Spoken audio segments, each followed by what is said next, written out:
Muy buenas tardes a todos. Arratsaldeon, ongi etorri, mai inguru honetara. Zinemaldeko industria sailak antolatzen du. Donostiako zinemaldearen baitan, Isabel Vázquez naiz, eta oso pozik nago hemen zuekin egoteaz.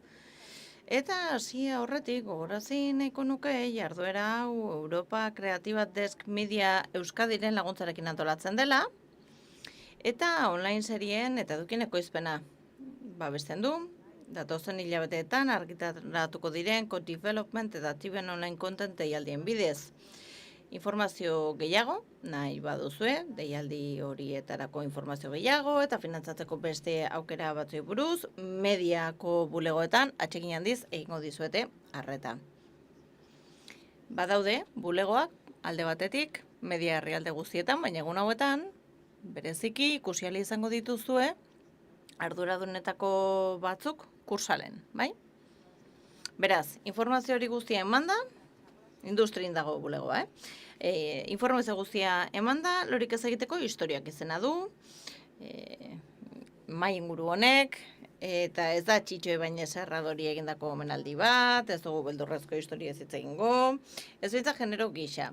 21. mendeko ikusleari erakusten diona benetako krimenak dira, hori dira deitzen diotena. Eta zerk pizten digu gogo hori beste historia gehiago ikusteko, bain zuzen ere bada true crime horrek, ez? Eta, luxuzko talde bat dugu, solasaldi honetarako, Susana Herreras, ekoizle exekutiboa da, Rapatik dator, 3. denboraldia, ekoitzi berri dute, La Mesías, Hierro, El Otro Lado, horietan guztietan produktore gisa lan egin du. Bestalde, Elias León Simiñani dugu, 800 metros, El caso Alcácer, El caso Asunta, Operación Nenúfar, eta estrenatuko den El circo de los muchachosen zuzendaria. Prime Videon da, azkeneko hori, ikusgai jarriko duen plataforma. Eta badugu ere, Laura Sarmiento, ibilbide luzeko gidoilaria, intimidad seriaren sortzailea eta El cuerpo en llamasen sortzailea ere bada. Elkarrizketa irekia da. Eta aukera izango dugu, elkarrekin hitz egiteko, guztion artean, ikusleen aldetik ere galderaren batekin nahi baduzu, horretarako aukera dugu, bai?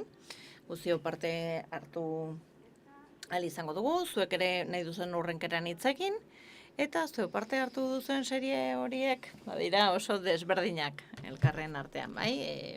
Fikzioa, dokumentala, drama poliziakoak, hilketa pasionalak, atentatu terroristak, fanatiko religiosoak. Nolabait esateko, ez dira guztiak true erakoak, baina badira denak crime erakoak. Beraz, gauza horiek hartuta, saiatuko gara pixka bat egituratzen solasaldi hau. Eta galdera batekin hasi nahiko nuke. Zer da true crime zurentzat? Y es nosotros true crime. Nola definituko zenukete true crime hori? ¿Por qué me miráis? No, pues estás en medio, Laura, te ha tocado.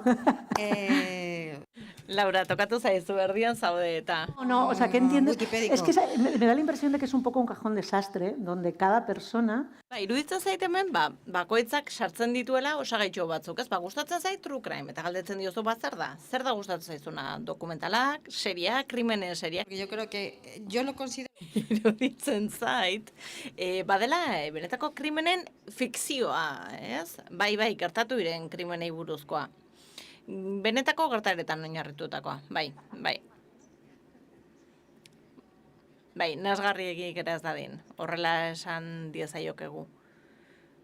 Baina,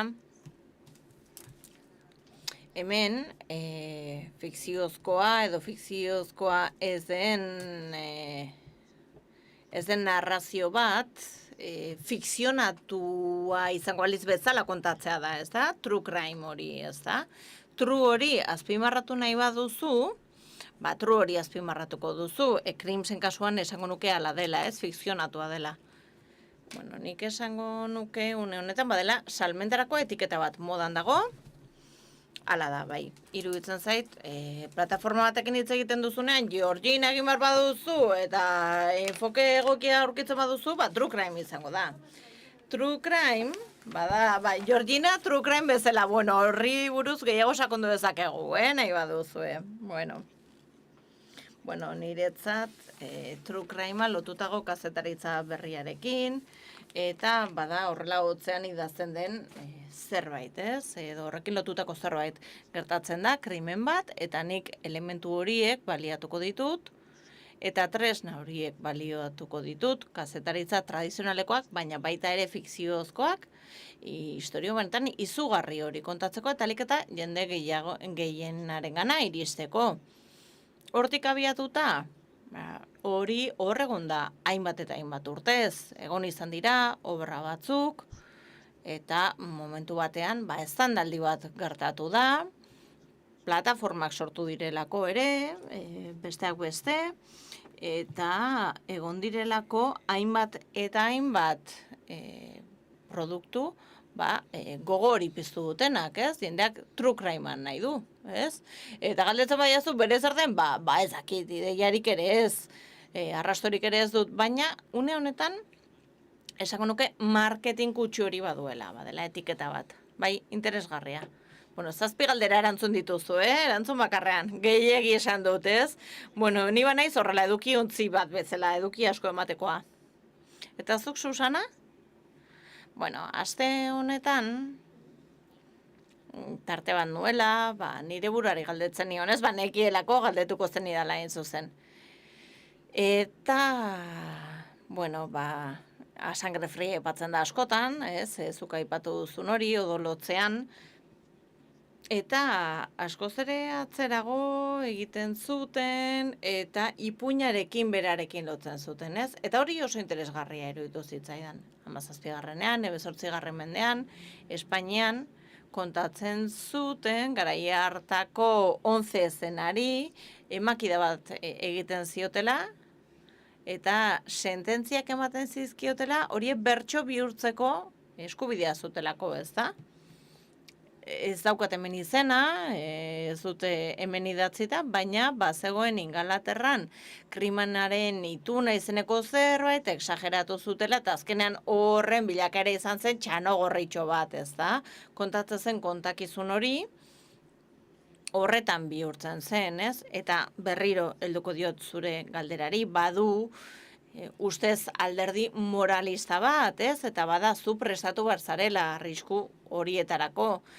Baina ipuinetan esageratu egiten da, morbo handiagoa, sartzen da, baina horrek engantzatzen zaitu, beharrezko ez bada ere historia kontatzeko, ez? Beraz, bi alderdi hori ez dauden ipuinetan, egiarena, trugarena eta morbo horrena, eta uste dut hori dela gaur egun hainbeste engantzatzen duen hori, eta horregatik sortu dela etiketa hori gaur egun. Esan duzu, ez? Engantzatuta gaudela, baina Margarita Landiren biografia argitaratu berri da. Bera oso kronista ezaguna izan zen, frankismoan zehar, 80. hamarkadara arte lan egin zuen, eta berak gertakariak idazten zituen, oso modu txukunean idazten zituen. Eta La gota de sangre, Padro Bazanena, 1911koa da, eta mugarri bat izan zen, aitzindari izan zen. Literatura, fikziozko literatura, kazetaritza tarteko horretarako, ez? Eta kazetari asko idatzi dute, zuzen ere, gertaera hori buruz, Pérez Galdós, ere zalea zen, El crimen de la calle Fuencarral nobelatu egin zuen, eta esaten dugunean, hau, duela gutxi gertatu dela, esaten duzu, bueno, badirudi beti egon dela interes bat, ez? Ez dela desagertu. Nik uste ez dela desagertu, iruditzen zait, egin duena dela aldatu espazioa, aurkezteko modua aldatu duela. Adibidez, goizetan, magazinetan, honetaz elikatu izan dira. Besteak beste, programazio ordu ugari bete behar dituztelako, eta true crimearekin gertatzen dena da, hemen duzu aditu forentxea, aditu psikologoa, ezakizer aditua eta tertulia egingo dugu honi buruz. Eta azkenean tertulia horretan sartzen dena da, eztabaida bat pertsona horren eta gizakiaren itzalei buruzko eztabaida bat azken batean, ezta?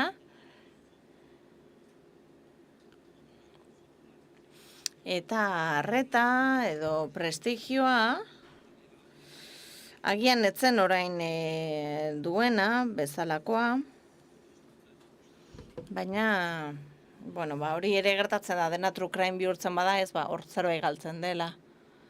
Egia da, dena den saltzen dela, true crime bezala, baina paketatu dela ola kalitatezko zerbait izango aliz bezala, ez ere esango dizuezuei, zuek benetan, hartu dituzuelako gai batzuk gertakarietarako zirenak eta egin dituzue narrazio oso irmo batzuk, kalitate handikoak. Beraz, irizpide aldaketa bada eman egiten zaiola duintasun bat, urte hauetan guztietan izan ez duen kalitate bat edo ez. Nik uste true crime azari garela ezin diozula kalifikatibo pejoratibo bat jarri, gaitzesgarri bat, ez? Eta narerioa zitzegin genezake ere, ez adibidez. Eta badakite gaia horregongo da ziurreni, baina nik aterako dut. Badago, auzi moral hori egin behar da, ala ez da egin behar, ez da? Niretzat, bigarren mundu gerra, bada true crime basatienetakoa, ez? Bai, eta fikzio ugari egin dira, ari buruz, eta jarraituko dira egiten. Eta gian soldaduak etzuen benetako izen bat, baina kontatzen ari zara pertsona asko eta askoren tragedia hori. Nik uste beti dagoela aukera zerbait egiteko morboa zarago, eta gogo eta interesgarrirako bide izan daitekela, eta hori, bada, zuk erabiltzen duzun begiradaren araberakoa. Bai, ala da, eta fikzio hau ere divertimendurako ere izango da, bai, baina gogoetarako, ez? Gogoetarako eta niri iruditzen zait, hau beti izan dela gizakiontzat deigarria, ez? Pertsonalki, ez, nire kontsumitzailea. Baina, ulertzen dut, hau badela zuk fikzioarekin duzun harremanarekin lotutako zerbait, niretzat bada ezagutza inkontzientarekin lotutako zerbait. Zuk ezakezu fikzioa ikasteko ikusten duzula, baina bai egiten duzula horretarako, ez? Beraz, true crime bada zitaltasunera gerturatzeko modu bat, zeinetan etzaren arriskoan jarriko, baina aldi berean ikasten ari zaren gizakion izaerari buruz, lehen epopeiak existitzen ziren, historio romantikoak existitzen ziren, beti egon dira horrez, badelako zerbait, erresonantzia bat duena gugan eta esperimentatu nahi duguna. Bai, Greziako mitoetan ere, ez da, true crime ugari dago, 90% bada true crime eta 100% epika, ez, beraz, 100koak horrela leudeke. Ezakit zerbait erantzi nahi duzun. Aipatu duzuzuk fikzio seminalena, ez, eskailera hori, eta prestatzen ari nintzela, gogoratzen nintzen Siria, Sarako Ninenen podcastaz, ingeles ez dago, baina iruditzen zait horrek ere mugarri bat hartzen duela, ez, eta zaletasun bat, ere atsegin bat, podcast ura 2013-2014an argitaratu zena, cold case bati buruzko lan zoragarria egin zuen 80ko hamarkadan, espetxeratu egin zuten, mutil bat neskalaguna erail zuelakoan. Solo asesinatos en edificio ikusi duzun hori, emango dizue belarrira, ez, da bada parodia bat, ez, trukeren mari buelta matea bezala, ez, bada txantxako eduki bat, eta Tina Feyk egiten duen pertsonaia parodia egiten dio, true crimeko podcasten izar horri, ez da? Bueno, ez dakit baduzuen mugarriren bat, true crime mugarri berriren bat, esan duzuna hortik aurrera hasi ziren gauza berriro ateratzen ezakitla eskalera, edo besteren bat izango zen. The Jinx gogoratzen du nik, bai ikusten? Baina ez da inzarra, Zorteetakoa da? 2013, bueno, baitu zenbat igaro den, bueno, baina La Eskalera, zer da, 12koa? Bai, agian Netflixen etorrerak ere eragina du, ez? Eta nik gogoan dut, elkarrizketa sozialean sartu zela, denek hitz egiten zutela horretaz, eta hitz egiten zela ere atalka ematen ziren, dokumental horietaz, ezta? Bueno, ni ez naiz oso kontsumitzaile handia, Beraz, momenturen batean hitz egin dezakegu emakume kontsumitzailei buruz, hor badago zer esana. Eta nik true crimearekin izan dudan harremanean, nik kontsumitu dudana, izan da fikzioaren zati hori, ez? Gero, egia da, ez? Asko entzun dela adibidez Jinxez, ez? Horri buruz asko entzun. Emakumeak aipatu dituzu. Hori interesatzen zait, ezakite, ea zer iruditzen zaizuan, ez zaizu iruditzen true crime labealdi berri honek sartu dituela mutilak, tradizionalki Lifetime pelikula hori, Estatu Batuetan bazen kanal bat zegoela, gure garaian estreno TV zenerako, ez? Emakume hura, senar txar batekin, tratu txarrak ematen zizkion, edo pozaitu egiten zuen senarra, zintzolako gehiago, dola urte batzuk, frankizia bat, Dave John izeneko atera zen, eta baziren fikzio batzuk sekulako aktoreekin, eta bazen hainbat ataletan egindako film bat. Zuek uste duzue gizonezko ikusleak erakarri dituela, femeninoa zen horretara gizonak ekarri dituela? Eta zer garrantzia duzuk esan duzun hori, ez? Ez fikziorako fikzioaren narratibak erabiltze hori, antzestalde honekin, zuzendari honekin, hemen horren erakusgarri dugu, ez? Fikzio horietan, ahalegin handiak egin dira, ez daitezen izan, bazkalostean, telebistakate batzuetan botatzen dituzten film horien parekoak, ez? Begira, zu desodorante bilazoa zenean, ez? Badaukazu normala, dendan, ez? Eta gero baduzu beltza, eta agresiboa, eta bolido formakoa. Nik uste true crimearekin ere horrela dela, daudela maskulinitate oso sentsibile horietarako, Dahmer, Mindhunter, horrelakoak badaude, ez? Eta horrek esaten dizu, Jim Bro sar zaitezke hemen, baimena ematen dio, ez? Baina agian nahi zuzen ere, hautaketak eragina du, ez? Zer krimen mota, eskaintzen den eta zer aukeraketa egin daiteken. Askotan txantxak egiten ditugu. Mindhunterrekin, niretzat flipantea izan zen, eta nik ez nuke sartukor. Baina nik bai lotzen dudala ikusleria misto batekin, maskulinago batekin, baina true crime etiketa bezala bai lotzen dudala gehiago mundu femeninoarekin. Baina, Susana, ez alduzu uste gizonak sartu direla neurri batean ikusleriaren artean?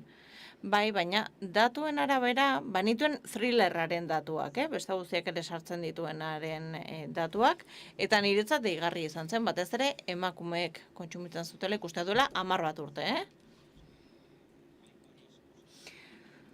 Niri iruditzen zait badaudela erabakigarria diren gertaera batzuk. Beste plataformen sorrera. Niretzat horrek dena aldatu du. Zergatik, plataformek aukera ematen dutelako lehen posible ziren metraje batzuk egiteko. Lehen posible ziren dokumentalako aurrekontuak posible egin dituzte eta horrek aukera ematen du ere ikerlanak egiteko, ikertzeko. Zu ikertzeko gai baldin bazara, sortzen diren narratiba berriak izango dira, ez dire izango horretik zona bezalakoak. Hori alde batetik. Bestetik, Serial, esango nuke, izan dela aldaketa bat ekarri duen zerbait. Sarah Koenig, bera da arduraduna, eta egiten duena da, ikerketa sartu eduki horretan, eta hori etzen egiten, aurretik etzen egiten.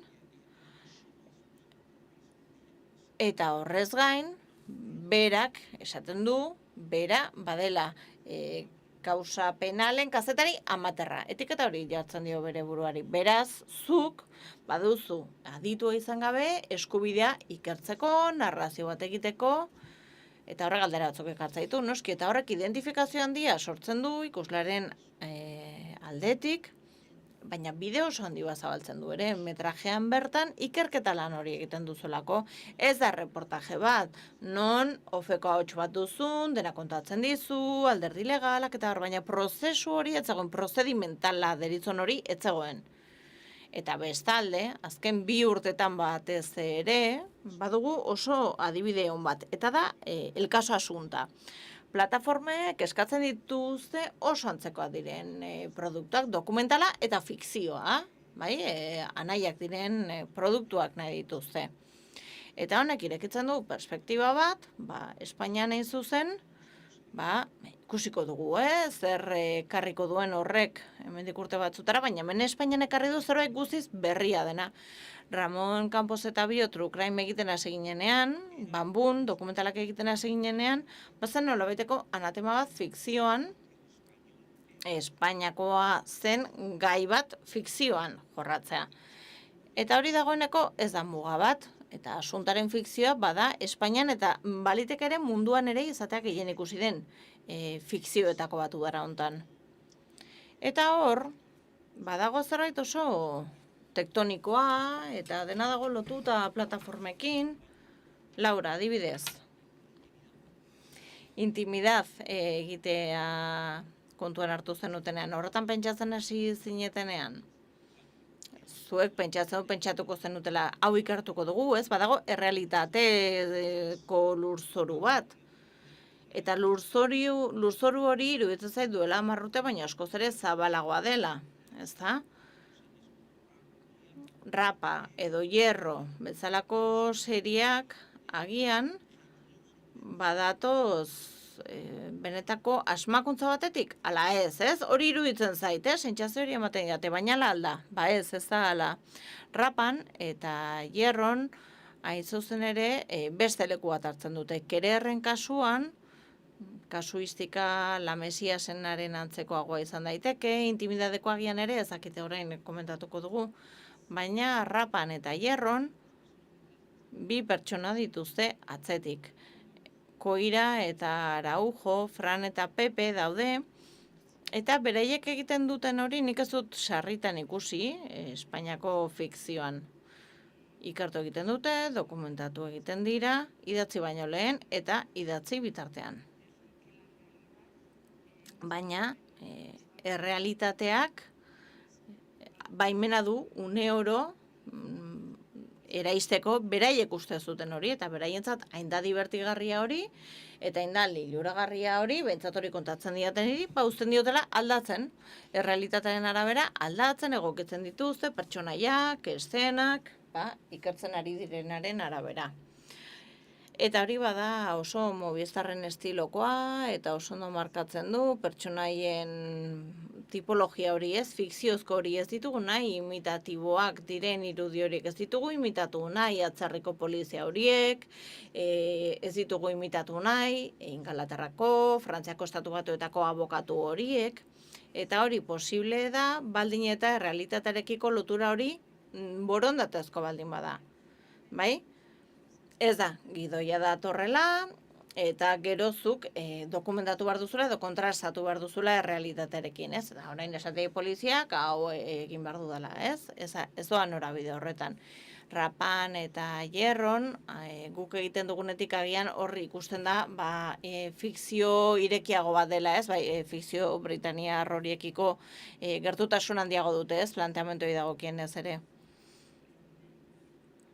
Bestalde ere, Tomasen pertsonaia, Rapakoak, badu kasuak ikertzeko borondate hori eta nahi hori. Publizitatea, 3. denboraldia estreinatzar gaude. Eta rapanean zati zoragarrietako bat bada, nola bera, baden polizia, guardia zibila, eta bera bada zale bat, irakasle bat, eta bere nahi izango litzateken beste zerbait egitea, bere burari baimena ematen ari da hori egiteko, eta hori da ere kazetariaren kasuan nola du izena, ez du gogoratzen orain. Bueno, biak ditu, ez, bi alderdia. Bai, azken baten, denok nahi dugu ikerlari amaterrak izan, solo asesinatosen parodia horretara, ikasten gaitu horre berriro, ez? Baina ez da parodia hutsa, Katua nork akabatu zuen, agertzen denean, quien mató al gato, ni ere izan naiteke, ez? Ikertzailea, baino ikertzaileagoa sareekin, eta abar gaur egun, ez? Hor aldaketa bat gertatu da.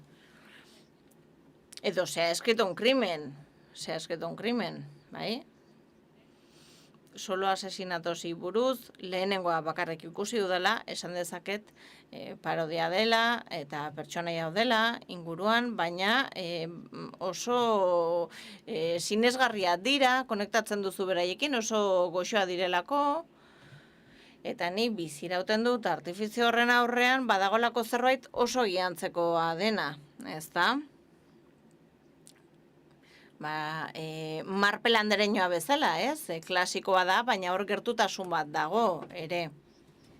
Eta parodiari buruz esan nahi nuena zen, txantxa batetik abiatzen dela.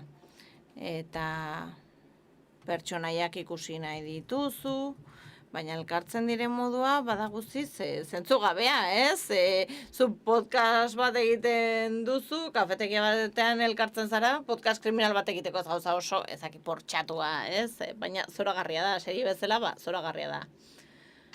Eta ezaki zerbait gehiago esan nahi zenuen, honi buruz. Asko interesatzen zait, intimidaz egiten duzunean. Zenbateraino kontatzen duzu olbidorena? Olbidor miosena, ez duzu kontatzen. Seriatera zenean, askok esaten zuten titularretan, egokitzapen bat da. Horrela esaten zuten. Eta esaten duzu, ezta? Bai, politikari bat zen, eta txantaia egin zioten, bideo bat grabatu ziotelako, sextorsio deritzo horri ez da? Bai, haze izena, Baina ez zen bere historian oinarritutakoa. Niri gertatzen zaidana da kontrako ronda joaten naizela. Nik dokumentatzen naiz, baina pasatu gabe. Bai, ez da, erotu zaitezke dokumentatzerekin gustatzen zait dokumentatzea, baina gustatzen zaidana da, badagoela momentu bat, nik ja baditu dela pertsonaiak, ez? Eta horren esaten, listo, baitut, ez da esatu dela ez naiz gehiago dokumentatuko, jarraituko dut irakurtzen, baina badaukat nahi nuena. Hori da nik behar duena, ja hitz egiten dizute, ez? Puntu batean, hori da, nila baditut pertsonaiak, eta orduan aldendu naiteke, urrundu naiteke. Eta nik idatzi nuen El cuerpo en llamas, ez zaizkialako interesatzen, krimen horiek, peripeziariek, ez zaizkit interesatzen. Agatha Christie ez dut irakurri, inoiz, bosta xola niri hori guztia, baina galderak pizten dizkiat, Eta, zeintzu dire galdera horiek, zergatik. Zergatik da galdera. Pertsonaiak oso errealak izan da, eta ez dakigu, benetan erantzuna. Beraz, nik gogoa badut, krimena oso kutrea zen, etzen nork egin du, eta nola oso gaizki egin zutelako, eta bazekitelako nortzuk izan ziren. Baina zergatik? Zergatik jende arruntak eta batez ere pertsonaia horiengan, zegoelako zerbait, bazuten aseezintasun oso handi bat, ez? Eta gogobetetasun falta oso handi bat. Oso ulergarria iruditzen zitzaidana. Beraz, hori ikusita, nik erantzun hori bilatzen dut, galdera hori dut. Niri obsesionatzen nagoena ez da krimena bera, ez aldatu egin behar izan genuen bizka sofistikatuago egin genuen, ikertu alizateko eta interes bat mantentzeko, benetako kasuan etzagolako inolako zalantzarik, lehenengo unean esan zuten, hoxe da gertatuna, misteriorik etzagoen, ez? Hori da, sofistikatu behar izan genuen. Eta niretzat egokitzapen batean garrantzitsuena horixe da, ez? El cuerpo en llamas. oinarrituta dago, udaltzainaren krimenean, ez da? El crimen de la calle Fuencarral bezala klasikoa da, gure kroniketan. Eta enkarguz egin zenuen, edo zuri eskatu zizuten, ez zaren ez zalea, zalantzak bikoiztu egiten zaizkit. Hau Arkadiak uistetxeak aurkeztu zion Netflixi. Eta Netflixek pentsatu zuen, ni garai hartan intimidad produzitzen amaitzen nintzenez, ongi etor zitekeela. Eta nik irakurri eta lehenengo pentsamendu izan nuen ez. Zagoelako beste sextorsio bat gainera, Eta bazen oso intentsoa, oso toksikoa, eta zuk serie bat onartzen duzunean, onartzen duzu 2 urte ematea bizitzan, historio horri arreta ematen. Beraz, horrek eragin dezake erabakitza sartuko zarela, ala ez horretan, ez da? Hitz egin nuen produktorekin, Ibonekin, Andrearekin, baina ikuspegiak ere beldurra ematen zidan, ez da? Esaten duzu, izan daiteke pertsonaien azterlan bat, edo izan daiteke ezakit gauza oso grotesko bat, ez? Heltzeko moduaren arabera. Gustatu zitzaidan bere heltzeko modua, beraz, hasi nintzen, hala, ikusten pertsonaia horretan ezagut nitzaken tipologia batzuk, ez? Batzuk esaten dute, haze txonia, baina badituzte elementu batzuk oso ezagunak direnak, ez? Oso ezaguterrazak, denok ezagutzen ditugu horrelako ezagorria dituzten pertsona, horrek bultzatu zidan gogo hori. Uste dut noizbait hitz egin izan dugula honi buruz, baina izan da den fikzioa eta zoragarria iruditzen zait. Sextinaren eta sextorsioaren gaia, hain zuzen ere oso ongi orekatuta dago, ez? Gero hitz egingo dugu, pertsonai buruz eta hori jorratzeko moduari buruz, baina ez sortzeko kontraesan hori, gogoeta bat pizte hori, ez dago talkan norbait hiltzaile bat izatearekin, ez? Eta hor badaude zenbait pista, oreka oso on bat ematen dutenak, eta hori iruditzen zait zuek oso ongi egin duzuela protagonista jasaten da jazarpenarena, sextinegatik eta abar. Lehen aipatu dugu, intimidad ez zegoela oinarrituta, Olvido Hormigosen kasuan, eta badago antzekotasun bat ere Mesiasekin. Esan zuten, momentu batean, zela onartu gabeko talde erlijiosoaren onartu gabeko biografia bat zela, ez? Completo que todo eso, ¿no? Hori esaten zuten, baina askoz ere konplexuagoa da, ez? Izan ere ez genuen aurkeztu horrela. Antzeko zerbait gertatu zitzaigun, titularrak ateratzen dituzte, ez? Azkenean, kasurik errealena eta lotura handiena duena, hori zen, jendearentzat eta hedabideentzat. Baina ikerketa prozesu batetik zetorren, jakiminetik zetorren, eta Aulos Javisek oso ondo kontatu dute. Jakimin handia zuten, partekatzen zituzten kasu horiekiko, eta hor, ikusten duzu nola pixkanaka puntu batzuk agertzen diren komunean, eta hainbat kasu aztertzen dituzunean, benetako kasu horiek aztertzen dituzunean ikusten duzu, badagoela paralelismo hori, ez? Baudela, guraso batzuk, seme-alabei eusten dietenak, eta zer arrazoi dituzte, kasu bakoitzean pertsonaia horiek, eta zer tresna dituzte aur horiek aurrera ateratzeko, ez? Gogoratzen dut bereiek nola kontatzen zuten. Eta askok esaten zuten artea erabiltzen zutela, hortik ateratzeko, eta prozesua luzea izan zen, oso konplexua izan zen, ikerketa prozesu luze bat izan zen. Eta gure kasuan ez da true crime bat, ez dagoela crime bat, eta ez dagoela true bat, ez dagoelako kasu bakar bat, kasu honetan, baina badago hilabeteetako ikerketa bat. Ikuspegia badelako hiperrealista.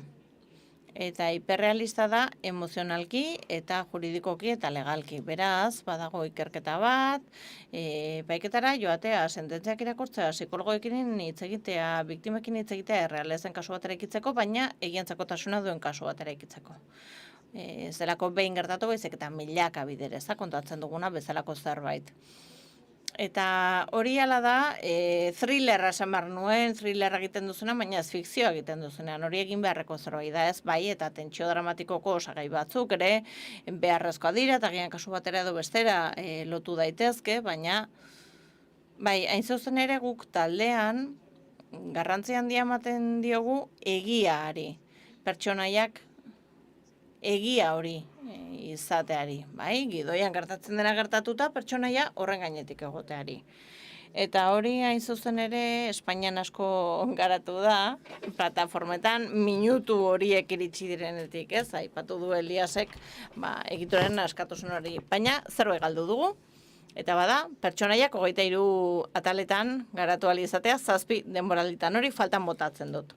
Baina irabazi duguna da, historio laburragoak izatea eta eskaintzea behar den denbora lan hori egiteko. Nik esango nuke ikusle gisa, asteroko hitzordu hori asko gozatzen dudala, hori ere hor dago. Tira, bitxia da, aipatzen genuen, gurasoek retentzio bat egiten dutela, seme-alabekiko. Wikipediaren arabera, True Crimeen ehuneko handi batek, serieko hiltzaileekin dute zerikusia. Eta gainera, parte batean, adin txikikoekin lotuta daude, jokabide alteratuei buruz dira, hau da, Alkaserren kasua ere hor dugu, ez da, asunta bera ere bai, asunta behar bada ere gehiago, baina hor lotura du horrek etxean gertatzen denarekin, zer gertatzen da etxe horretan, Diane Murphyrena ere hortxe dugu, hori ere mugarri bat da, 80ko hamarkadakoa, Biakt, fikzio bat, egin zen neskatila bati buruz, amak kontrolatzen zuen, esaten zuen gaixo zegoela, etxean sartuta zeukan, eta barte barra. Hau da, azken aldi honetan izan dira, lan batzuk, gai horri buruz, eta azpi genero bat da, true crimearen barruan. Eta fikzioak askatasuna ematen du, historia horiek kontatzeko, zuk sentitu alduzu, inoiz hori. Hau da, gogoki izan alduzu. Hau da, zure dokumentaldetan pentsatu izan duzu. Behar bada errazagoa zen, askatasuna, distantzia eduk izan banu. Bai, hain zuzen ere, iruditzen zaitor pulso garbi bat dagoela, asmakizunaren eta errealitatearen artean, errealitatea eta fikzioaren artean, eta hori, are, begibistakoa da gaur egun. Hau da, hor badago nolabaiteko kanon bat, realismoaren kanon gaur egungo bat, paradogikoa da, eta bitxia ere, bai? Hau da, aldi berean, ari gara gaur egun errealitate virtualean bizitzera kondenatuta gaude, eta edukien alorrean ostera badago behar bat, etengabe kontrastatzeko eta errealitatetik edateko etengabe. Eta Laurak aipatzen zuen, nik behar dut, hau da, pertsonaiek hitz egin behar didatu beti literaturan egin izan duten bezala, zinemagintzan klasikoan egin izan duten bezala. Inolako koartada intelektualik beharrik gabe, hau da. Hor tokatzen zaigu, nik faltan bota dut, esan duzun horregatik, izan ere ni pixkat tok naiz, eta ultrakontrastatzearekin zerikusia duen dena, ondo etortzen zait. Baina, nik sentitu izan dut,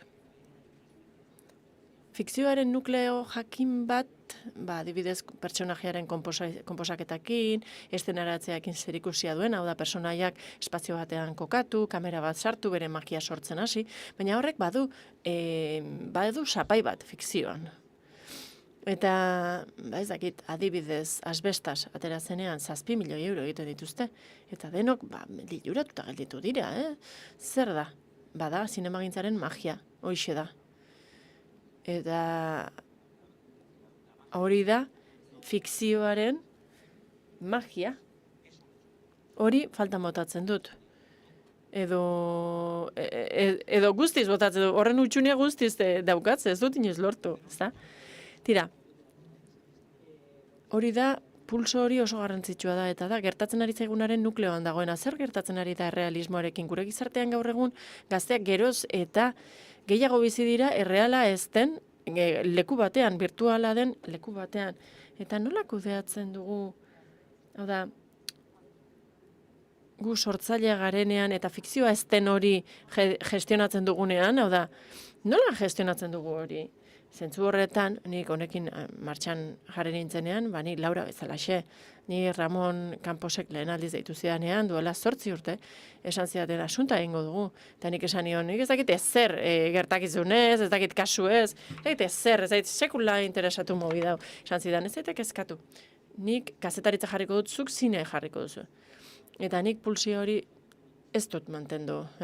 Ulertzen dut proposamen askok lotura dutela, dramatizazioarekin, eta nukleo dokumental hori fikziozkoa den horretara hurbiltzearekin, hau da, eszenaratzearekin, besteak beste.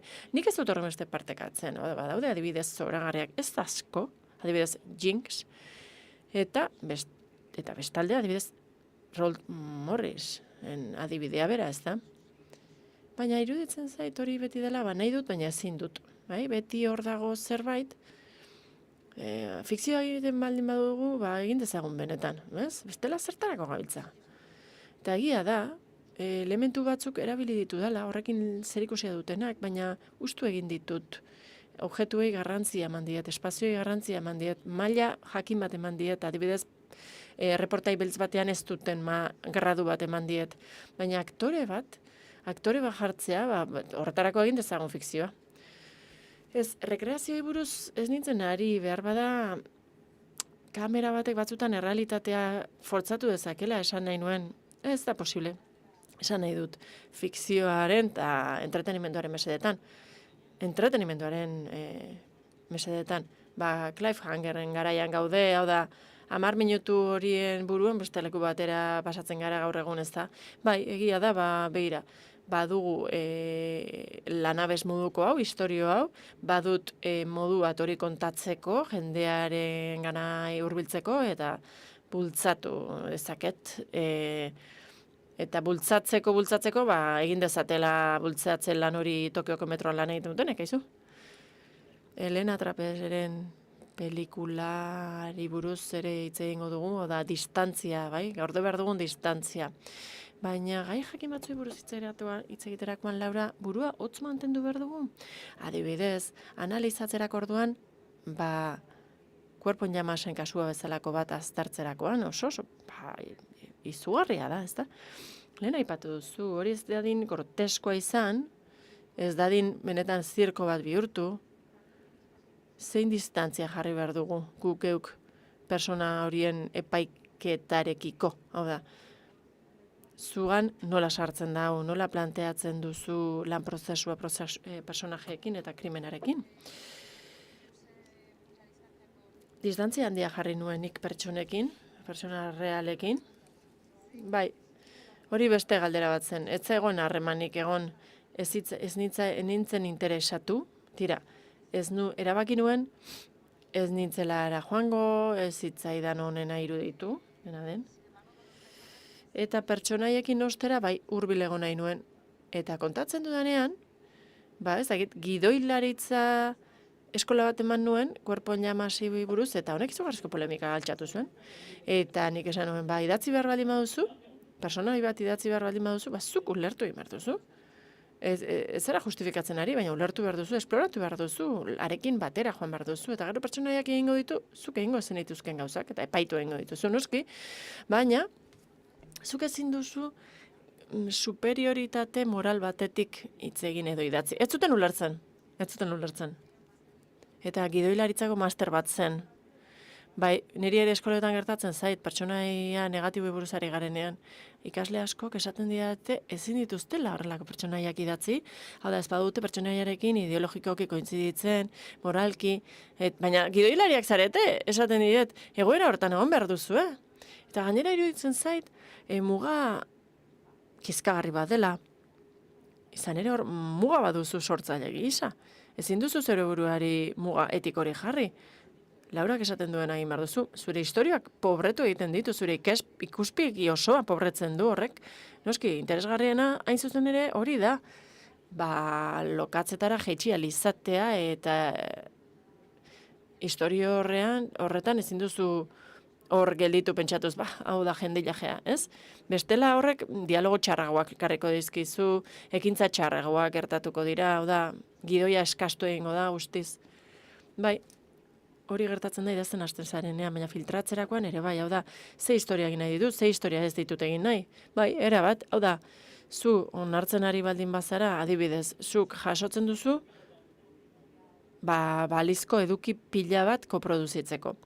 Eta filtratzen baldin baduzu horren arabera, hau da, zure kode etikoaren arabera, zure lehentasunen eta zure nahien arabera, benetan, zure enplegatzaileek arazo bat izango lukete, eta guk ere bai, izan ere fikzioa bihurtuko litzateke oso gauza murritza eta oso zuzendua. Beste garai batzuetan izan den bezala. Eta nik eskatzen hauena, bereziki, hori da, muga moral hori edukitzea. Bestela ez dugu Toni Soprano gehiago edukiko inoiz, ez dugu jakin erizain gehiago izango, hau da, hori da, orduan fikzioa sortuko dugu bakarrik geure posizioetan reafirmatzeko, ez da? Bai, baina hori zarkitua dago, ez? Oso zarkitua. Nik ez dakidana da, hori lotuta ikusten duzue zerrekin. Hau da, gazteak izaterekin edo belaunaldi gaztearekin. Nik mugikorrekin. Bai, jende batek ez du gaitasunik beste norbaitekin hitz egiteko. Adibidez, dokumental klaseetan lehen gauza egiten dudana da iritsi eta esaten dut.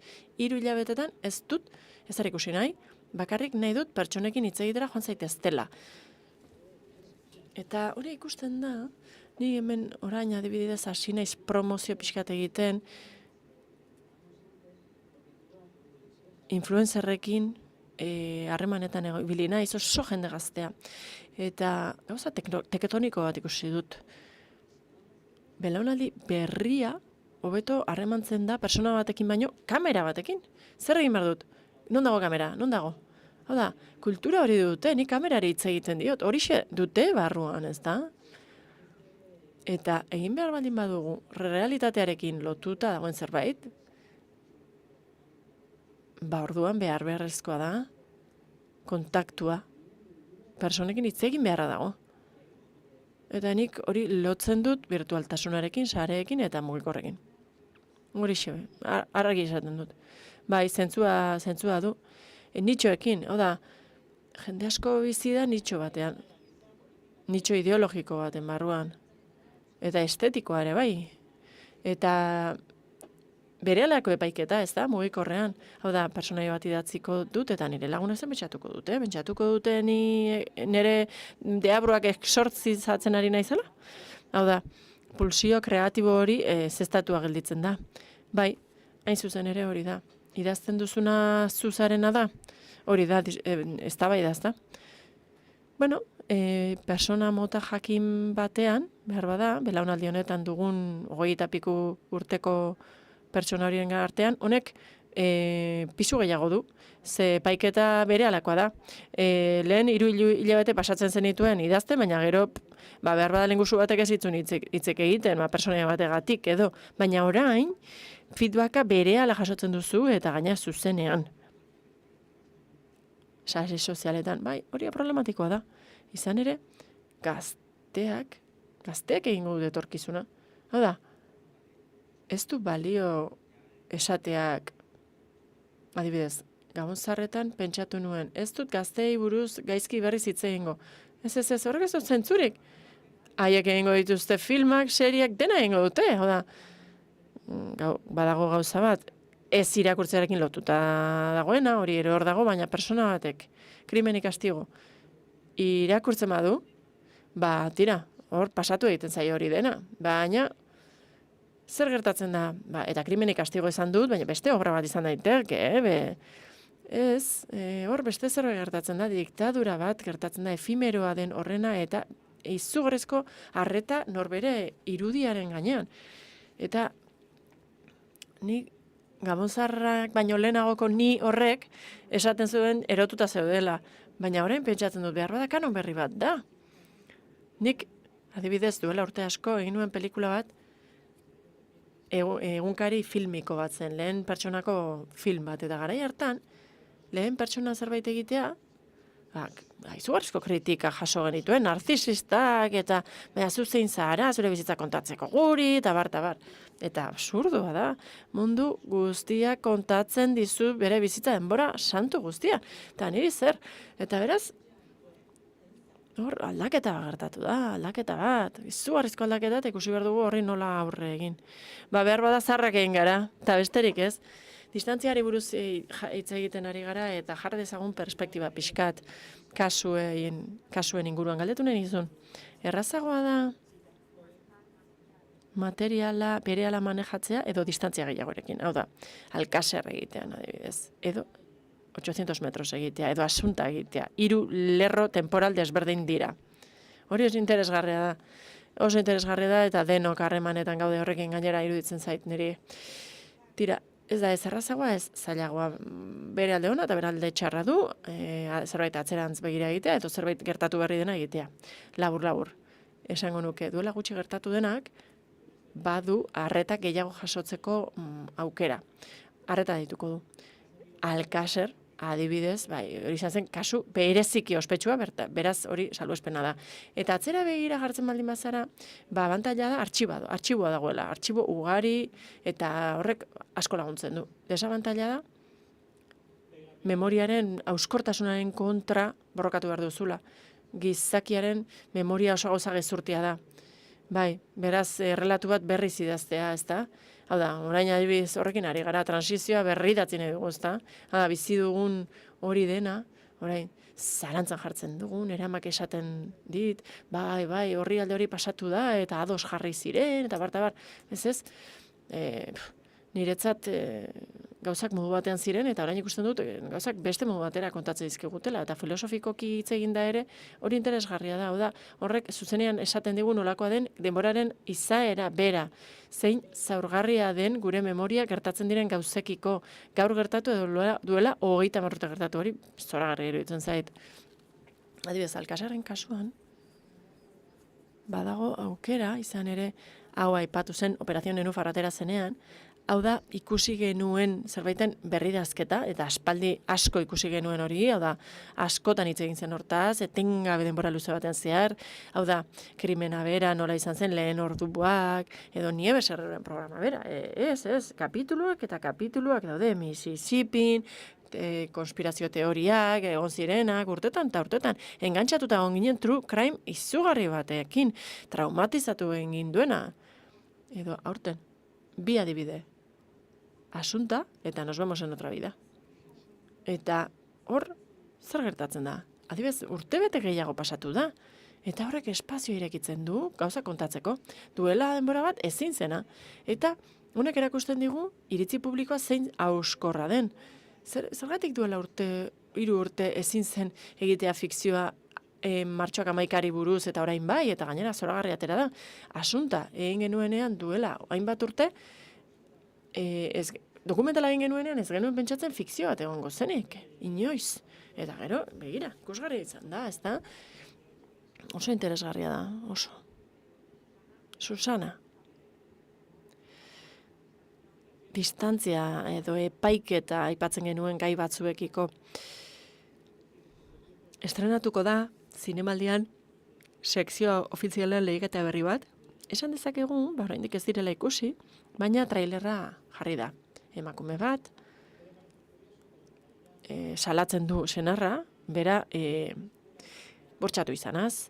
Beraz, badaude gai batzuk, kasu desberdinak daudenak, hau da, kasu desberdinak daude realitatean, eta honek aukera ematen digu gai polemiko egiei buruz hitz egin ahal izateko, hau da, puntualizatu dezakegu gauzak berriz ondo kontatu, gauzak ondo uler daitezken, gai batzuk konplexuegiak dira.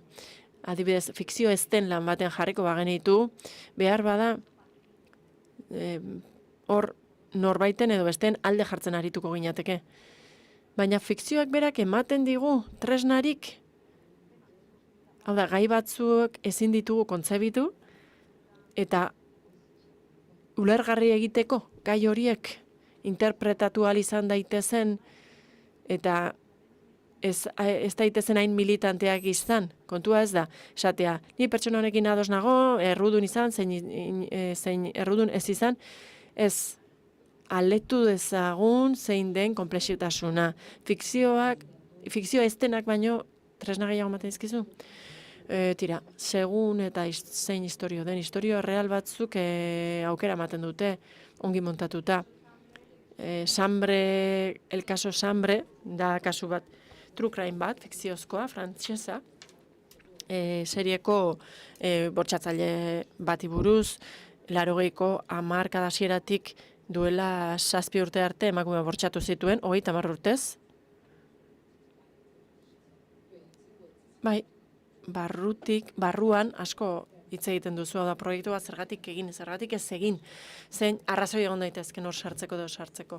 Eta ensambre horretan, oso gauza interesgarria dago, hau da, gizarte bat kontatzen duzu, eta denbora asko pasatu dela ematen du, baina ez da, apenas denborarik pasatu, eta gainera, orain, beste emakume honen bortxaketaren kasuarekin ere badu bere lotura.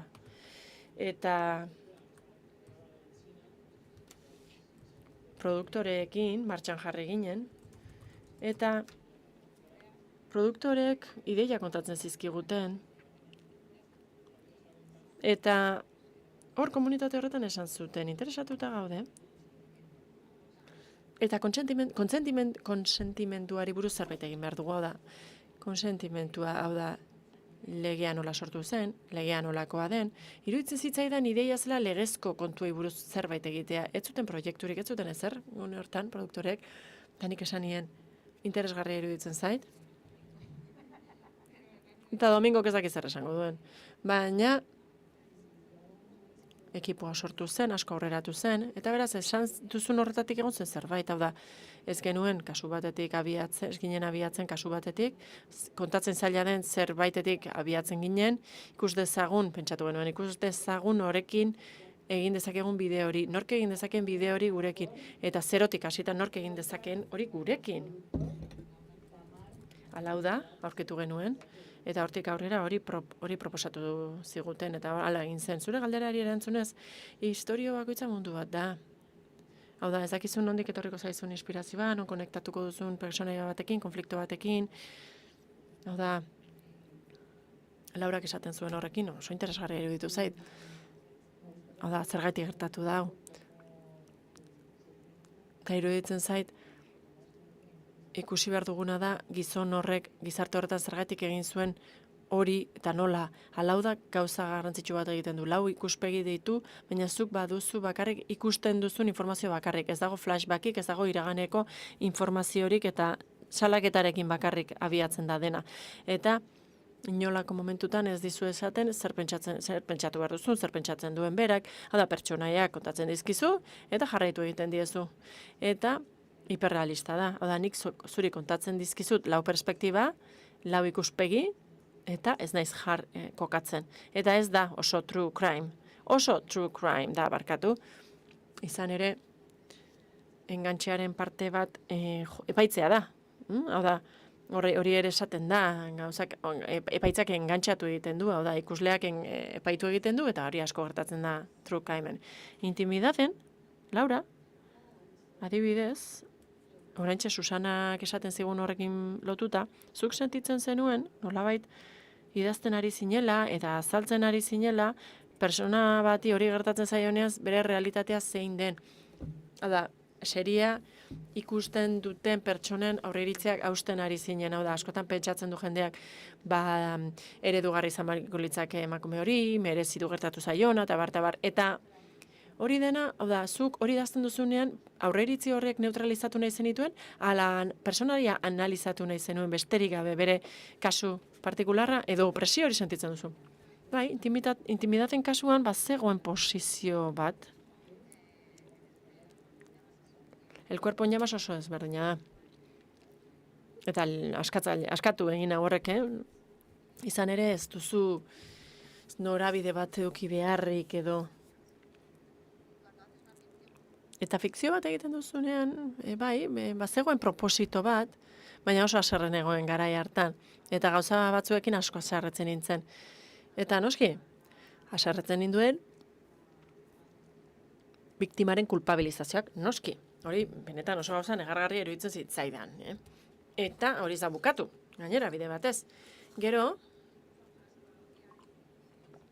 niri psikologia asko gustatzen zait, eta ikasten ditu psikologiako kontuak, eta hor badago oinarri psikologiko bat, kulpabilizazio horretan, eta ongi dago hori gogoan hartzea. Hau da, beldurra da, geuri gertatuko zaigula. Hau da, adibidez, gauez, errepide batean baldin bagoaz, estripu bat baldin badu, pentsatzen dugu, baina nork esan zion hortik joateko. Eta hau da, geure buru, bestea, hau da, bizitza bidezkoa da. Hori gertatu bazaizu, zerbait egati da. Bestela niri ere gertatuko zait, hau da, hau. Beraz, guk jakin egin behar dugu, hortaz ohartu behar dugu, baina beldurgarria da, hain zuzen ere, sare sozialetatik abiatuta, Twitterrekin eta, komentarioak benetan izugarria direla. Ezin da sinistu ere egin, hau da, badago jendea, ez dakit alias baten atzean dagoen pertsona horrek, adibidez, jendea iraindu alizatea hori. Iruditzen zait, adibidez, batzuetan, gauza batzuekin benetan ezin duzu sinetxe ere egin, azelako bizitza eduki behar duzun, hori olako gauzak egiteko. Nola edukizakegu mina egiteko motivazio hori, ez da? Hau da, esekuzioak ikustera joaten ziren haiek bezala, nor doa horra. Nor doa ikustera erreko duten persona bate ikustera, ez? Garai batean ez zegoen telebistarik, baina tira, irakurri zezaketen, aitzulotik atera zitezken. Galdera gehiago baditut. Baina jakin nahiko nuke, zuetako batek ere galderaren bat egin nahi ote duen, denborari gabe gelditzen ari gara, eta zuek ere parte hartuko nahi duzu, noski. Badago aretoan mikrofono bat, pasatuko dizuet, eskerrik asko. John Hopewell Nice, baraietikoa. Enik idatzi behar dut artikulu bat, zinemaldiko egunkarirako, biharraterako da, ordu terdian bukatu behar dut, eta ingelesez idatzi behar dut, atzerritarentzat, eta pentsatu dut gai bat izan daitekela, zein puntutaraino den posible, hitz egitea adibidez, eta ikustea, nola bereizten den Espainiako krimenen seriak, Frantziakoetatik, Eskandinaviakoetatik, edo Alemaniakoetatik. Duela 2 aste idatzi genuen artikulu bat, Frantziar ukituari buruz, izan ere hori bereizi daiteke, gure iritziz, behar bada ez da egia, Izan ere nahasketa bat ikusten dugu, prozedurazko dramaren eta artean, eta geroz eta gehiago krimen argitsuagoak ere ikusten ditugu, geroz eta gehiago Frantziako argi hori erabiltzen dute. Baduzue pertzepzio hori? Hau da, boom hau gertatzen ari da, true crime-en booma, baina hori sentitzen duzue? Bueno, nordikoari buruz ez dugu hitz egin. Hor, Jonek esaten digu idiosinkrasia bat dago, ikusi dezakeguna, eta honek zipristindu egin gaitu, behar bada nire impresioa da, baina narratiba berriak, narratiba kriminal berriak zipristindu ditu honek. Narratiba osoa zipristindu du, fikzioa, true crime, dokumentala, baina ez dakit. Zuek zer pentsatzen duzu, Nik ez du desberdintasun handirik ikusten herrialdeetako fikzioen artean, iruditzen zait plataformek ere globalizatu egin dutela gauza kontatzeko modua, edo beste iritziren bat duzue? Niri 2 gauza bururatzen zaizkit. Lehenengoa da, joera da geroz eta gauza autoktonoagoak egitea.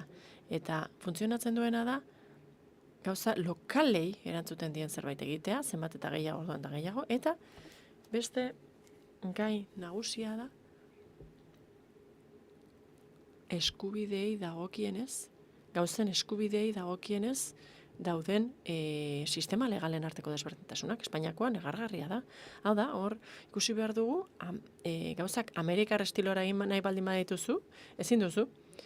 Oso murrizketa izugarriak dauzkagulako irudi eskubideagatik, zer jarri daiteke, zer ezin daiteke, bai, Espainiako legea oso garantista da eta oso komplikatua da. Bai, zentzu horretan iruditzen zait hor beto bat dagoela, da, askotan. Bai, batzutan aipatzen da konparazioak egiten dira eta esaten duzu, bai, irudi bat erabili nahi dut, ez dut dena pixelatu nahi, eta ezin izaten da. Baina zinemagintzan eta serietan gauzak ondo funtzionatzen dutenean da oso idiosinkrasia lokal altua dutelako. Eta global izan behar dute, globala eta lokala, baina lokala gaientzen da. Ez dakit, behar bada alderdi formala dago hor, ez da, hau da, glokalak funtzionatzen du, hortik bizi gara, eta Margarita Landik ere esaten zuen ez dela berdin hiltzen iparraldean edo hegoaldean, euskaldun batek ez zuela bere emaztea hilko pasiozko momentu batean. Bapatean, labaina hartu eta bertan akatu ez. Hori izan behar zela Despeñaperrosetik behera dagoen lekuren batean. Hierro eta rapa. Hierro eta rapan zerrekin gelditzen zara? Hierro eta Galizia daudelako hor. Edo Farina, zergatik? Zergatik funtzionatzen du Farinak? Hor, aktore asko daudelako, azentu galegoarekin hitz egiten dutenak. Ez du izan beharrolako bikoizketa aktoreak, hemen nago, xerifa naiz, ez? Ni ados nago. Lehen, ekiari buruz hitz egin dugu, ez da? Orain ez gaigu gertatzen. Baina ni txikian nintzenean epaiketak ikusten dituen eta epaiketa horiek ez ziren hemengoak. Eta benetan esaten zizuten hemengo epaiketak eski itxusiak dira, ez da? Bai, baina noski, gero eskubideen arazoa dago. Eta Muerte Leon ere hor dago, bai. Bai, mito bat da. Egia esan, hor Espainiako epaiketa bat hartu zen, eta pentsa Margarita Xirgu zen emakume hau, eta haze itxura zuen, ez da?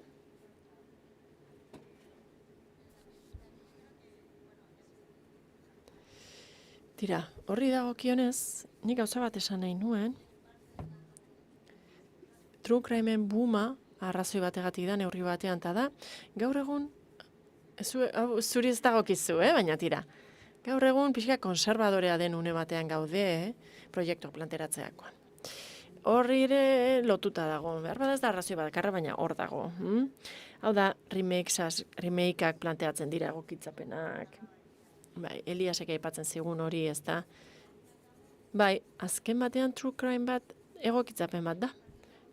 Hau da, gure buruan dugun zerbaiten egokitzapena, prentsan ikusi dugun zerbaitena, hor dagoen zerbaitena, eta hor beraz badago segurtasun pixkat zerbait erakitzeko, izan ere badago referente bat, dokumentala zaratago, Eta bai, gainera dena dokumentatu egon behar da, plataforma ere jakin dezan nondi joango den. Eta eskatzen dizute dena dokumentatu egotea, ez dadila arazorik egon, eta Farinan adibidez. Eta hor izugarrizko purua sartu zieten, eta gero ongi etorri zitzaien. Baina ikusteagatik emaztearekin larrua nola jotzen zuen, ez da?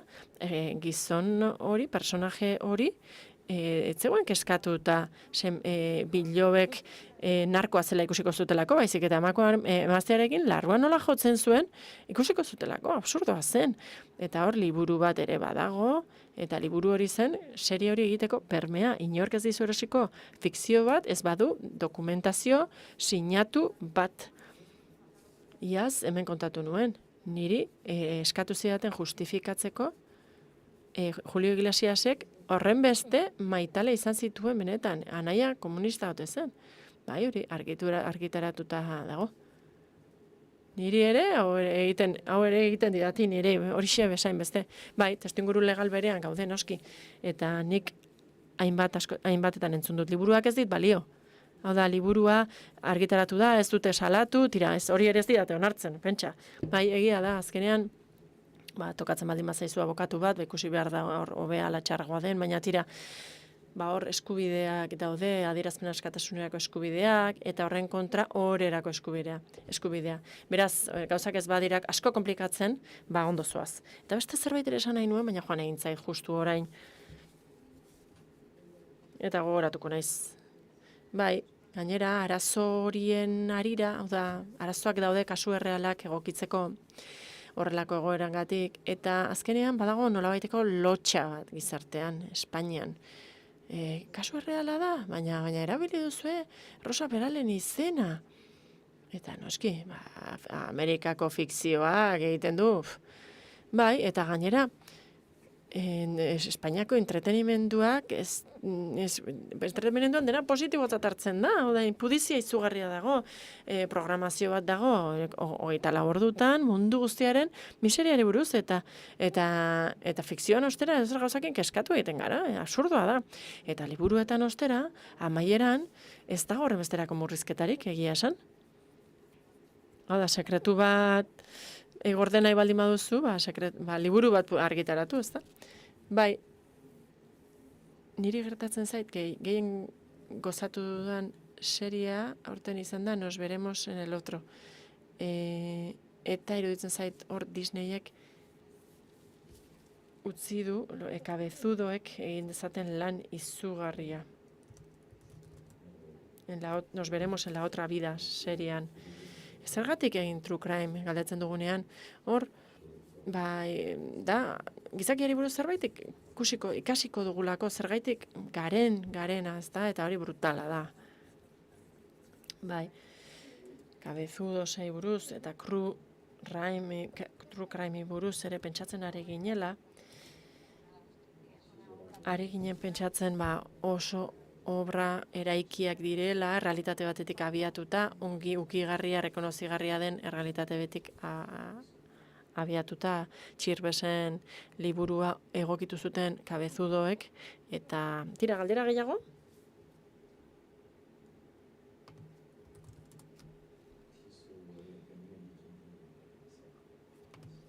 Kaixo, nik aipatu nahi nuen gai etikoa. Asko aipatu da,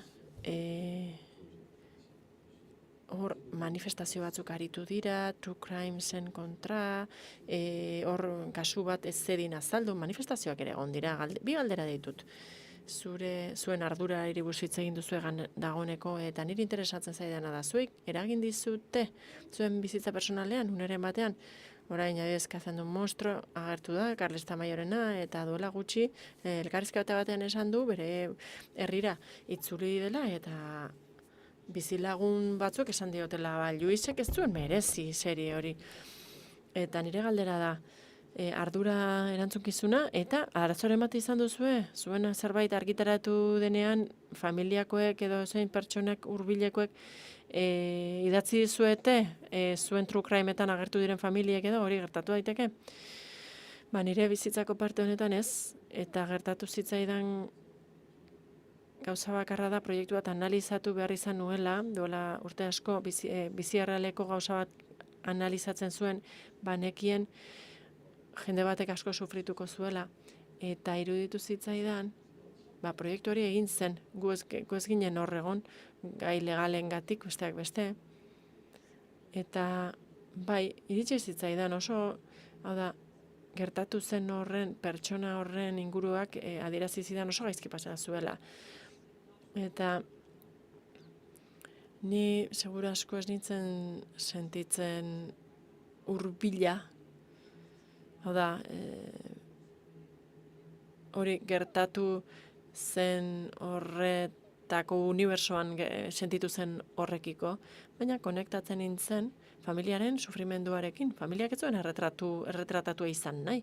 Eta ulertzen nuen gainera, zergatik behartzuten hori kontatzea. Sortzaileak prozesu zileki bat da. Horietako kasu horretan abstrakziora jo izan balute hobeto izango litzateke. Batzuetan babestu egin behar da. Eta gero, gertatu zaigu. Ez dut kasu aipatuko, beste kasu batzuetan. Hau da, guk ez genuen nahi errekonozigarria izatea, personajeren bat edo beste, eta eskutatik joten zaizkizun gauza horietako batengatik, oso identifikablea izan zen norbait, hau da fikzioan agertzen zen norbait, errealitatean existitzen den norbaitekin, eta horrek oso egoera komplikatuak eta ez desiragarriak garri zezkigun. Tira, ez dago erantzun garbi bat, erantzun erraz bat, nik El Cuerpo en Llamasen kasuan, zer egiten saiatu nintzen ingurua, babestu nahi izan nuen, izen guztiak aldatu genituen, alabak bi izatetik bat izatera pasatu zen, eta dokumentatu behar zenuen ikusteko zer egin, ikusteko izenak zein ziren, beste izen batzuk jartzeko, eta honek baldintzatu ninduen sortze lanerako, izan ere fikzio absolutu bat izan, balitz, nik krudelagoa izango nintzen personaia batzuekin, baina iruditzen zitzaidan ezin nuela hori erantzi persona horien sufrimentuari, beste izen batzuk izan arren, persona horiek benetan nozituko zuten, errekonozituko zuten beren burua, eta nik hor muga jarri nion ere buruari, alderdi kreatibo horretatik iruditzen zitzaidan, ez nuela hortik joan behar. Baina, ez dakit, istorio bat ez egiteraino, ez dakit, muga handia iruditzen zait, eta iruditzen zait, hau sormen askatasunaren kontra doala. Eta beraz hor bi eskubide horiek talka egiten dute. Gainera, historia handia asko galduko lirateke. Horiek lagundu egin digute, gogoeta egiten, giza izaerari buruz, genero humanoari buruz, oso konplexua da. Hau da, norbaitek aurka egiten badu, kontatzearen aurka, noski. Eta kasu batzuk oso zehatzak dira. Gainera iruditzen zait, kasu batean behintzat produktora bat zegoen, eta hiltzailea entrevistatu nahi zuten, eta klaro, hor batzuetan batzuk aurka egon daitezke. Iruditzen zait eskaera hori zehazki legitimoa zela, eta beti behar duzu baimena. Biktimen baimena behar duzu hori egiteko, eta gainera baimena eukita ere kontuz ibili behar duzu. Morboa de entretenimendua baino ez badago, arrazoiak izugarrizko garrantzia du. Iruditzen zait zerbait ekarri behar duzula ikerketarako, ekarpen bat egin behar duzu, edo galderek gogoeta egiteko aukera ematen badizute. Baina morboa bakarrik baldin bada, audientzia eukitzeagatik bakarrik, niri batzait interesgarria iruditzen. Baina lehen aipatzen genuena, ez da, Laurak esaten zuena, hau da, sortzailearen dilema bat da, zein puntutara arte nahi duzu hau egin. Beste modu ontara egingo banu berbada hobe izango litzateke, ez da, hori da kontua. Hau da, zuk murriztu baldin baduzu zeure personai bat mutur batera ez eramatea, zergatik da, barruan badakizulako, horrela marraztuko bazenu hobea izango litzatekela. Murrizten ari zara, mugatzen ari zara, lehen ikasleetaz esaten genuen hori, hau da, nik ez dut nahi horrek islatu dezan persona baten sufrimena, baina sormen purua zariko bagina, fikzioak hobeak izango lirateke pertsona txarragoak baldin bagina. Horretara noa, liburu on bat dago, Hombres Difíciles du izena, aipatzen du sortze lanak, aipatzen ditu, mende aldaketan, de soprano, egin zela, eta esaten dut serie horien sortzaileak kabroi batzuk zirela, David Mills, goizean jaiki, lehioa ireki eta pixa egiten zuen handik. Eta hori zen egunero egiten zuen, hau da. Botere sensazioa ematen du, bai. Eta egin alduzu, Eta bai, Mertik Weinek ere bai, badu kantzelazio izugarri bat, eta Los Romanofetik ez du ezer egin. Bildurra zuelako, eta persona txarrengandik fikzio onak ateratzen dira, eta oso dilema potoloa da. Bai, kasuz, kasu, ikusi behar dago, kasuz, kasu. Hor, el pescadito namak egiten duen kexua, noski, egiten dugun bakoitzean, egiten duguna da, lehen gauza da, biktimak sondeatzen ditugu, zundatu egiten ditugu eta aztertzen dugu zer sentituko duten. Biktimak izan daitezke alde batekoak edo bestekoak eta ez dute zertan gauza bera pentsatu denek. Eta beraz, nire sensazioa da, kasuz kasu, garatu behar duzula zure iparrorratz etikoa, zerbaitek esan behar dizu, hemendik ez du joan behar. Eta lehengoa, krimenik kastigo irakurriko duen edozeinek, ez du hori egingo edo Taleseren liburu bat irakurri duen edozeinek, edo Truman Capoteren liburu bat irakurri duen norbaitek, segituan ikusiko du. Hau da, ikusiko du gizakia ezagutzen saiatzen ari dela, eta ez gizakia kaltetzen eta sufriarazten. Bai, izan ere, bai, lotuta dago hain zuzen ere esaten genuen horrekin. Sortzaile batzuek, gabroiak dira, ez dute inolako mugarik bukaeraraino joateko. Beraz, dena traizionatzen dute, biktimaren familiak eta hiltzaileen familiak ematen dien konfiantza traizionatzen dueten gabe, bere brujula etikoa izorratuta dago. Adibide handi bat da, noski. Hau, inauguratzen du eta bere ondorio guztiekin. Behar bada, txarragoak ziren bizitza realean, ez dut ulertzen, fikzioa izan balitz, urrutira gora emango zenuken pertsonaia, ez dakit nolakoak ziren. Hau da, ni pertsonaia asko daude istorioan, hor mugarriak ezagutzen ditugu istorioan, gauza bat esan behar dut. Ari gara fikzioaz, baina krimenei buruzko erreportajeak beti asako, egin dituzte beren lanak, hau da, liburuak idazten dira krimeni buruz, hau da, denetatik egiten da, motivazio buruz espekulatzen da, implikatuta egon zen pertsoni buruz hitz egiten da, erreportajeak egiten dira epaiketei buruz, epaiketa hipermatxista batzuk egon dira Rosa Peralen kontra eta literaturan dago hori dena, ni horrekin dokumentatu nintzen, baina zuk hor adibidez ikusten duzu, Rosa gurasoekin jartzen baldin badut, hor ez dut ezer aterako, ez da. Hor, ikusten duguna da, gurasoen pertsonaiak, adibidez, ikusten ditugu, hor nola jokatu. Rosa Peral bezalako pertsonaia bat sortzeko, fikzio puruaren ikuspegitik, segurasko esango nuken, bai, nondik datorren erakustea izango litzateke justifikazio bat. Bai, hori adostu egiten duzu, ezta? Hau da, historio real bat egiten ari baldin bazara, ezin duzu kontatu zerbait, realitatean existitzen den norbait gaizki utziko duena, ezta?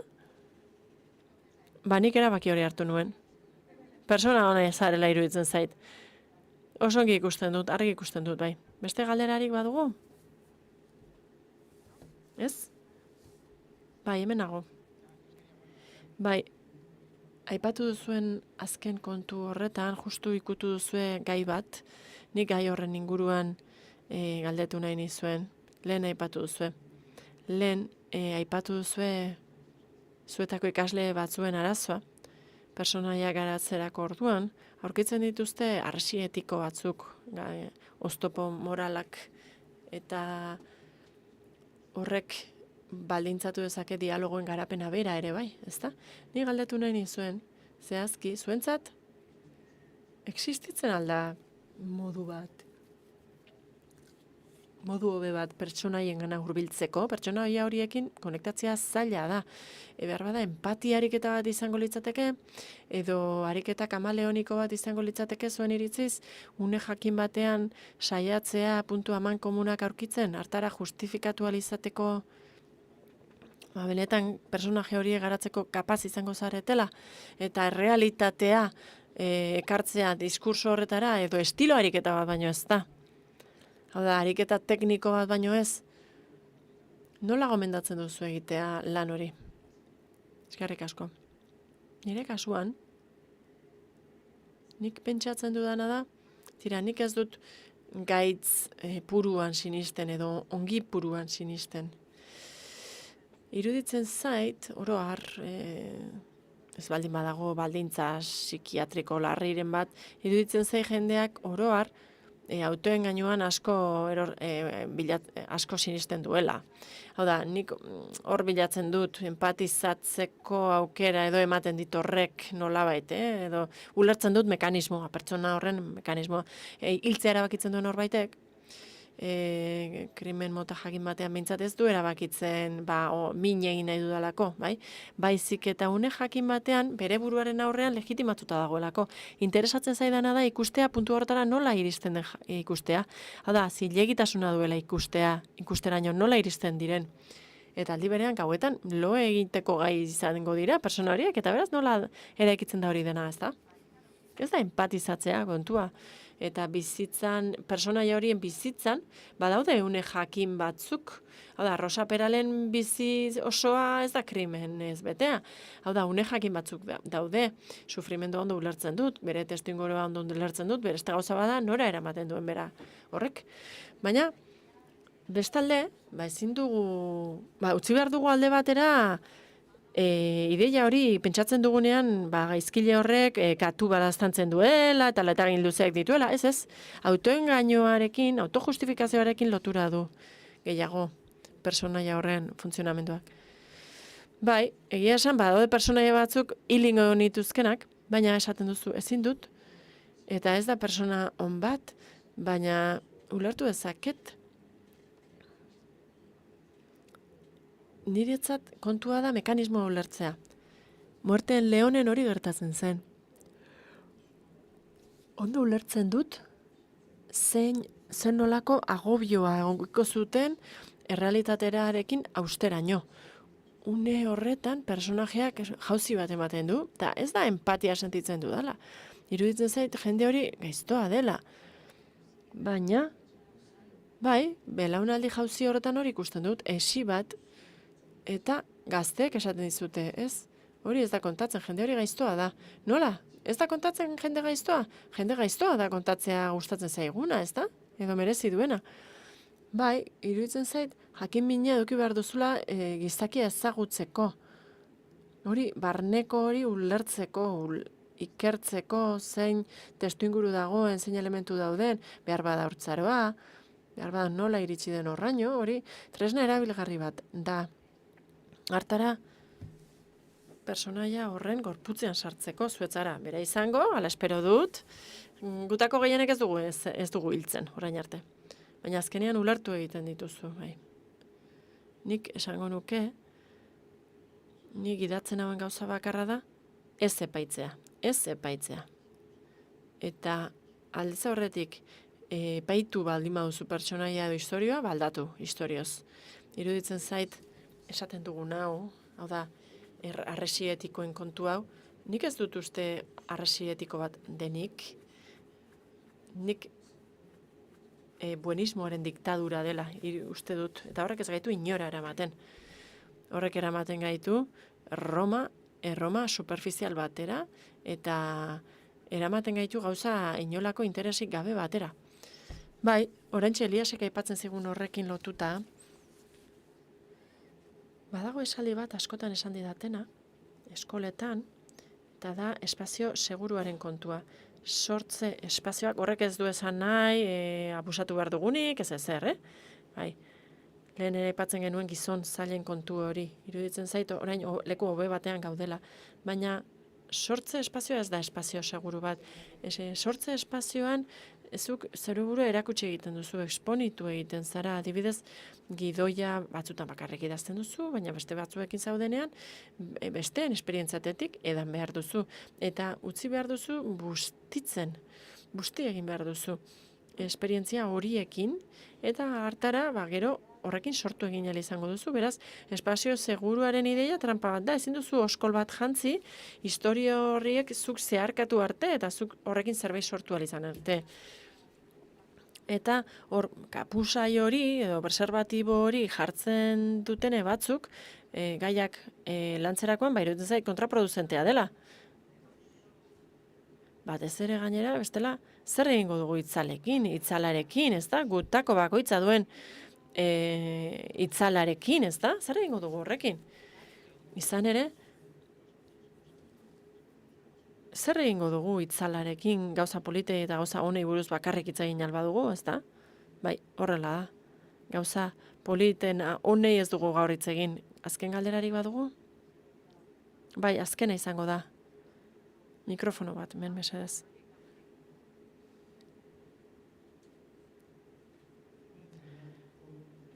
Tira, gaztei dagokienez nik aktoreekin lan egiten dut eta aktore gazteek ulertzen dute. Hau da, ez dela epaitu behar, zeharkatu zaitzan honek ideiak. Zuretzat da nire galdera, Elias?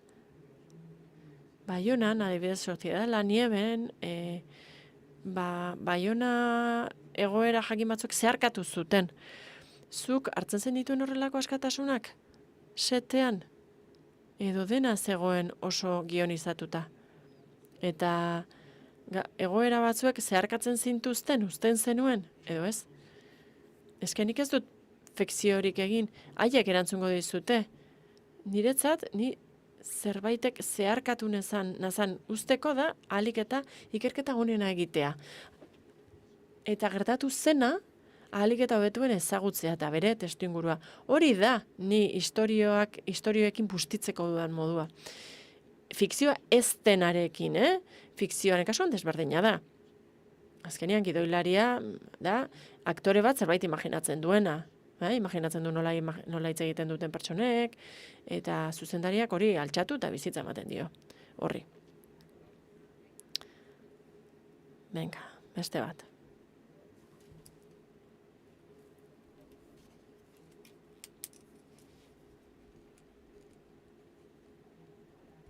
Kaixo, nik galdetu nahi dut, honen denaren inguruan hau da etika, non dauden mugak, benetan hau lotuta dago umorearen mugekin, behar bada parekatu ditzakegu.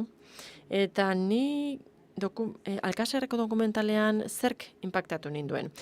Ikusi nuen Mississippiren programaren iragan hori. Iruditzen zait, benetan, muga asko zerkatzen zituela iruditzen zait, muga etiko eta moralak zerkatzen zituen, nola da posible hori horrela izatea, ezta? Eta dokumentalak ere erakusten du. Eta lehen egiten zen hori ikusi ahal izatea, nik 24 urte ditut, horrek izugarrizko inpaktua eragiten dit niri, nola tratatzen zen kasua, nola persekitzen zituzten familiak.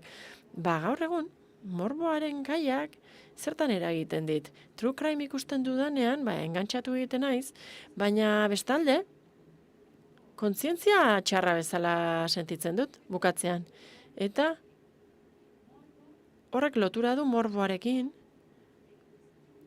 eta izan ere morboak irabazia sortzen du produktoretarako, eta produktorak irabazien dute dirua, eta jendea entretenitu egiten da. Bi norabidetakoa da irabazia. Iruditzen zait oso elkarrizketa arrunta dela. Irabazi egiten dute, diru irabazten dute, besteen minagaren gandik, eta bar. Eta hau lotuta dago morboarekin, mugeekin, non dauden mugak, eta bar. Eta horri buru daultak ari nintzen. Ezakit, zerbait aipatu nahi duzue? Egia da. Honetatik guztietek irabazi bat ateratzeko asmo hori da, azken ondorioa, ezta? Baina dator hortik, aipatu dugun horretatik edukia da, edukia horrek jendea entretenitzen du, eta sortzaileei estimulatu egiten die, giza psikologiarekin lotura duelako, eta gai garrantzitsuekin lotura duelako. Ikuspegi guztietatik analizatu dezakegu, eta irabazian horbaitek aterako du, seguru baietz. Gauzabek ez dira egiten irabazi asmorik gabe, baizik eta interes komertzial batekin, zalantzari gabe. Besterik? Aurreko egun batean, ilapaindegian nengoen, eta pelukerak eztabaidan ari ziren. Tereluren semea, eta ez dakin tereluren alaba, beste ez dakin oren semea, eta larrutzen ari ziren mundu guztia. Kabroi batzuk dira, hemendik bizi dira, eta bizi guztia zekiten, haiena, konsumitzen dute, moral doble hori etengabekoa da. Nik ez duen hor sartu nahi izan, ze hartaziekin zegoenan, pelukera, Baina, pentsatu nuen noski, zara konturatzen zer nolako inkoherentzia den? Bai, eta inolako lotxari gabe hori esateari buruzari zarela, lehen aipatu duzuna Mississippi, ez da? Izugarrizko aldaketa bat, egonda gaur egun, Gabrielen ama, orain arte behintzat, eta ikusiko dugu, izan da, pertsona gutxietako bat, esposiziorik nahi izan ez duena. Gehienetan, gurasoek, Alkasarreko nesken gurasoen paper hartzen dute. TikToken, Instagramen. Badaude reelak, ariak erakusten dutenak sufrimendua. Jendea horra joten da, kontatzen du zer nolako depresioa duen, automutilazioa nolakoa duen, izugarrizko exhibizioa egiten da sufrimenduarekin lehen pertsonan. Krimen bat egin baldin badizute, trauma bat baduzu, jendeak beren borondatez kontatzen dute. Ez da norbaitek irabazi bat ateratzea, jendeak zuzenean kontatzen du ezer eskatu gabe, bere bizitza kontatzen du, bere sufrimendu erakusten du, gaur egun horrela da. Oso interesgarria da, Alkasarren kasuan. Nik deskubritu nuen, oso txikian nintzen, dokumentala ikustean deskubritu nuen hori, personaia horrengandik iritsi zaidana da, hau oso leku aitari buruzari naiz. Hor ikusten da nola biziraun dezaket, nola gainditu gertatu zaidana, ez? Bere bizitzari zentzu bat eman beharra, ez? Horrela, bere bizitza birkokatu behar du, bestela ez du zentzurik, hain humanoa iruditzen zait, hain humanoa, naiz eta gauza horribleak egiten dituen ere bai, baina oso ongi ulertzen dut. Bai, nik ere bai, nik eduki dudan esperientzian, nik egin ditudan 3 true crime seriak, ondo ulertu dut Fernando García, ondo ulertu dut Rosario Porto, eta ulertu dut, hau da norbaitek minaren muga zeharkatzen duenean, beste espazio batean sartzen da, gure psikia, gure morala, gure etika normala, hor ez daude indarrean. Hortik aurrera beste espazio batean daude, eta oso zaila da espazio honetatik, antidepresibo duen espazio normal honetatik, ometxoen artean horra begiratzea. Zer egin dezakegu? Gauzak ondo sakondu, gauzak ondo erakutsi, baina besterik ez. Nik ez dakit non sartuko nintzateke nire alaba hilko balute, ez dakit. Bai, errealitate berri bat sortzen duzu bizi irauteko. Bai, eta lotura du horrekin, bai. Nik gogoan dut, lortu genuen Rosario Portorekin hitz egitea Gartzelan, telefonoz, klandestinitatean, eta gogoratzen dut kolgatu nuen, eta Ramonekin nengoen, eta esan nion. Emakume honek sinesten du esaten duena edo Espainiako aktorerik onena da. Benetan beste leku batera sartzen zara. Hori horrela da. Beste alde batetik, Alkasarren adibidez, batzuk prest daude, beste batzuk ez. Hor hiru aita daude. Eta Desiren ama, hasieratik, ezetz esaten du, eta gatazka baten sartzen da Fernando Garziarekin, eta hor posizionamendu bat dago. True crime handietako bat da Diana Kerr, zergatik ez da egin? Aitak ez duelako nahi izan. HBO-ren dokumental bat dago, Dolores Vázquezi buruz, baina ez zut Rocío Baninkofen kasuagatik, baina esaten zuen, amak esaten zuen ezetz.